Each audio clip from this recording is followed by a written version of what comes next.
রমজান মাস আসতেছে, মেহমান আসতেছে মেজবানের কাছে, রাসূলুল্লাহ সাল্লাল্লাহু আলাইহি ওয়াসাল্লাম কিভাবে স্বাগতম জানিয়েছেন আমরা একটু দেখে আসি।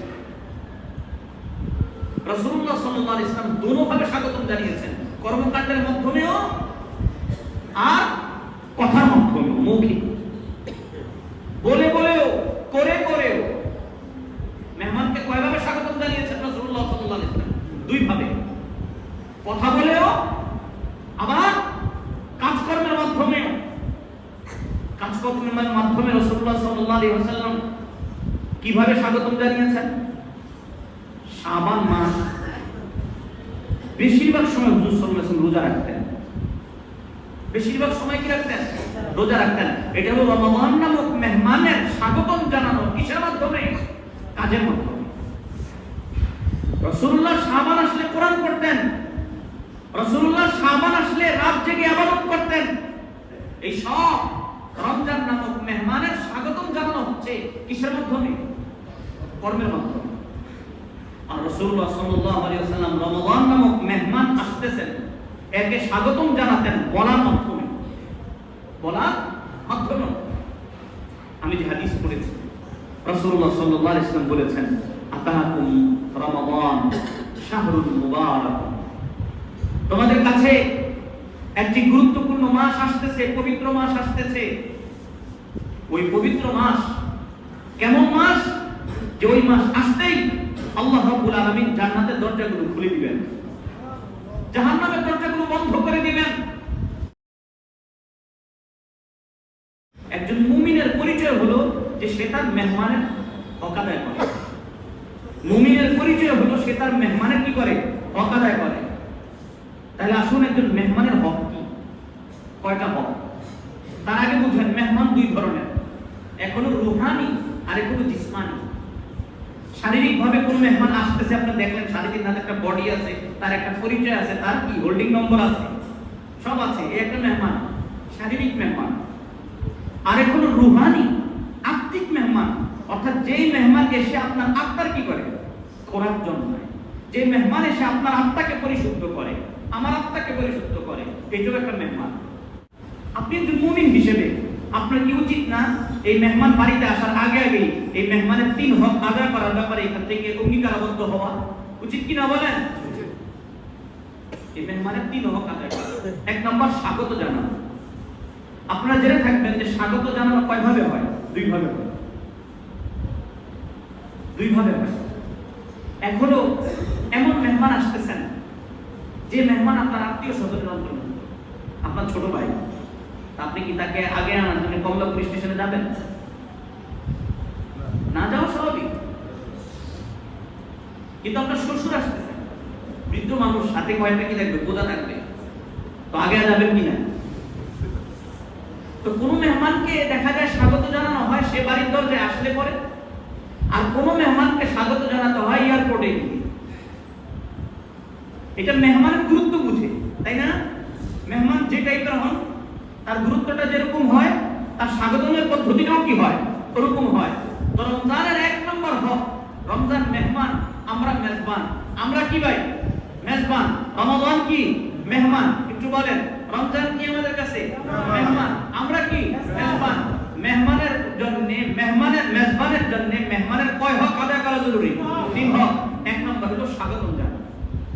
স্বাগতম 2 ভাবে জানানো যায়। ঘরের দরজায় মেহমান আসলো, দরজা খুলে দিয়ে আপনি পিছন দিয়ে চলে গেলেন, পিছমোড়া দিয়ে কি করলেন? চলে গেলেন। দরজা নক করলো, আপনি দরজা খুললেন, খুলে চলে গেলেন। এটা তো আপনি ইস্তেকবাল করলেন, তাকে স্বাগতম জানালেন কিভাবে? দরজা খুলে। কিন্তু এতে কি মেহমান খুশি হবে? খুশি হবে না। আপনি দরজা খোলার পরে তাকে সালাম দিতে হবে, অথবা সে সালাম দিবে, আপনি জবাব দিবেন, মুআনাকা করবেন, অনেক দূর থেকে আসলে মুসাফাহা করবেন, তাই না? ভালো মন্দ জিজ্ঞাসা করবেন, এরপরে তাকে ভিতরে বসার জন্য কি করবেন? বলবেন। এটাকে বলা হয় ইস্তেকবাল। তাহলে আপনি এই ইস্তেকবালটা কিভাবে করলেন? মৌখিক। কেমন আছেন? আরে আপনি অনেক দিন পরে আসছেন, সুস্বাগতম, আমাদের বাড়িটা একটু নূরান্বিত হয়ে গেছে আপনার আগমনে, আসেন, বসেন। মৌখিক। আরেকটা হলো মেহমান আসবেন বলে 2-3 দিন আগে থেকে ঘর, সোফা, সিট, বেডিং ইত্যাদি সব, ড্রয়িং রুম, ডাইনিং রুম সব কি করছেন? পরিষ্কার পরিচ্ছন্ন করে রেখেছেন। এটা হলো কর্মের মাধ্যমে আপনি করেছেন, কাজ সম্পাদনের মাধ্যমে মেহমানের সুস্বাগতম জানিয়েছেন। তাহলে দরজায় মেহমান আসার পরে তাকে মৌখিকভাবেও কি করতে হয়? ইস্তেকবাল করতে হয়, স্বাগতম বলতে হয়। আর কিছু কর্মকাণ্ড আছে, কার্যক্রম আছে, এগুলো পরিচালনার মাধ্যমেও কি করতে হয়? মেহমানকে স্বাগতম জানাতে হয়। রাসূলুল্লাহ সাল্লাল্লাহু আলাইহি ওয়াসাল্লাম রমজান মাস আসতেছে, মেহমান আসতেছে মেজবানের কাছে, রাসূলুল্লাহ সাল্লাল্লাহু আলাইহি ওয়াসাল্লাম কিভাবে স্বাগতম জানিয়েছেন আমরা একটু দেখে আসি। রাসূলুল্লাহ সাল্লাল্লাহু আলাইহি ওয়াসাল্লাম দুটোভাবে স্বাগতম জানিয়েছেন, কর্মকাণ্ডের মাধ্যমেও আর কথার মাধ্যমেও, মৌখিক বলে বলেও, করে করেও। মেহমানকে কয়ভাবে স্বাগতম জানিয়েছেন রাসূলুল্লাহ সাল্লাল্লাহু আলাইহি ওয়াসাল্লাম? দুই ভাবে, কথা বলেও আবার কাজকর্মের মাধ্যমেও। কাজকর্মের মাধ্যমে রাসূলুল্লাহ সাল্লাল্লাহু আলাইহি ওয়াসাল্লাম কিভাবে স্বাগতম জানিয়েছেন? শাবান মাস বেশিরভাগ সময় হুজুর সাল্লাল্লাহু আলাইহি ওয়াসাল্লাম রোজা রাখতেন। বেশিরভাগ সময় কি রাখতেন? রোজা রাখতেন। এটা হলো রমাদান নামক মেহমানের স্বাগতম জানানো কিসের মাধ্যমে? কাজের মাধ্যমে। রাসূলুল্লাহ শাবান আসলে কোরআন পড়তেন, রাসূলুল্লাহ শাবান আসলে রাত জেগে ইবাদত করতেন। এই সব রমজান নামক মেহমানের স্বাগতম জানানো হচ্ছে কিসের মাধ্যমে? কর্মের মাধ্যমে। আর রাসূলুল্লাহ সাল্লাল্লাহু আলাইহি ওয়াসাল্লাম রমাদান নামক মেহমান আসতেছেন, একে স্বাগতম জানাতেন বলার মাধ্যমে। বলার মাধ্যমে। আমি যে হাদিস পড়েছি, রাসূলুল্লাহ সাল্লাল্লাহু আলাইহি ওয়াসাল্লাম বলেছেন, আতাকুম রমাদান শাহরুল মুবারাক। তোমাদের কাছে একটি গুরুত্বপূর্ণ মাস আসতেছে, পবিত্র মাস আসতেছে। ওই পবিত্র মাস কেমন মাস? যে ওই মাস আসতেই আল্লাহ রাব্বুল আলামিন জান্নাতের দরজাগুলো খুলে দিবেন, জাহান্নামের দরজাগুলো বন্ধ করে দিবেন, ইবলিস শয়তানকে বন্দী করে ফেলবেন। অন্য হাদিসে রাসূলুল্লাহ সাল্লাল্লাহু আলাইহি ওয়াসাল্লাম বলছেন, রমজান মাস এমন মাস যে মাসে একটা রাত আছে, যে রাতের ইবাদত অন্য সব মাসের হাজার মাস জেগে ইবাদত করার চেয়েও উত্তম, বেশি সওয়াব। অন্য এক হাদিসে রাসূলুল্লাহ সাল্লাল্লাহু আলাইহি ওয়াসাল্লাম বলেছেন, রোজাদারের ক্ষুধার্ত থাকার কারণে ভিতর থেকে আসা যে একটা দুর্গন্ধ, এটা আল্লাহ তাআলার কাছে মেশকাম্বরের সুগন্ধের চেয়েও বেশি সুগন্ধ। এক হাদিসে রাসূলুল্লাহ সাল্লাল্লাহু আলাইহি ওয়াসাল্লাম বলেছেন, কোন ব্যক্তি যদি রোজাদারকে ইবাদত করায়, আরে রোজাদারকে সেই ইফতার করায়, তো তাহলে আল্লাহ রাব্বুল আলামিন তার গুনাহগুলো মাফ করে দিবেন, তাকে জাহান্নাম থেকে মুক্তি দিয়ে দিবেন, তাকে রোজার সওয়াব, পূর্ণ সওয়াব দিবেন। সাহাবায়ে কেরাম জিজ্ঞাসা করেছেন, ইয়া রাসূলুল্লাহ, আমাদের সবার তো এতটুকু সামর্থ্য নেই যে আমরা রোজাদারকে ইফতার করাবো। তো রাসূলুল্লাহ বলেছেন, ইফতার করানো তার উদ্দেশ্য নয়, এই নয় যে পেট ভরে তাকে কি করাবা, ইফতার করাবা, বরং ইফতার করানো তার উদ্দেশ্য হলো যার যতটুকু সামর্থ্য হয় ততটুকু সামর্থ্য অনুযায়ী তুমি কি করবে, ইফতার করাবে। কারো সামর্থ্য আছে একটা খেজুরের মাধ্যমে ইফতার করানো, তাহলে তাকে ওই তিন জিনিস দেওয়া হবে। এক, রোজার সওয়াব দেওয়া হবে, তার গুনাহ মাফ করে দেওয়া হবে, তাকে জাহান্নাম থেকে মুক্তি দেওয়া হবে। কেউ আছে এমন একটু লাচ্ছি খাওয়াইতে পারলো কাউকে এক গ্লাস, তো তাহলে আল্লাহ তাআলা তাকে তিন সওয়াব দিবেন, তিন জিনিস দিবেন। তারপর তাকে রোজার সওয়াব দিবেন, ওই রোজাদারের রোজা রাখার সওয়াব তাকে দিবেন, আবার তার গুনাহ মাফ করে দিবেন, তাকে জাহান্নাম থেকেও মুক্তি দিয়ে দিবেন।